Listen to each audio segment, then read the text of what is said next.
with a four wallism is when people say, let's form organizations.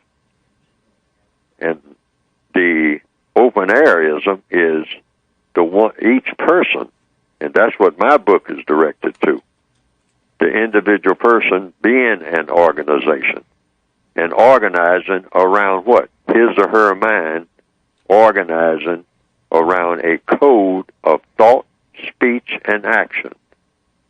Those three things. What you think, what you say, and what you do.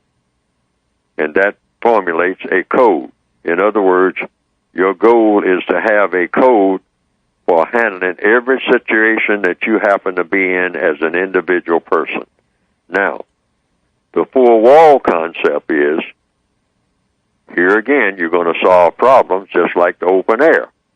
But you're going to do it by dedicating yourself to an assembly of people. And that's the four-wall concept. I call it four walls because people usually assemble in the modern days. It used to be, in the old days, yes, before they had houses and all like that. People would just assemble in an open field or down by the riverside or something like that. But nowadays, they try to point out a building that somebody's put up, and sometimes they have the building built.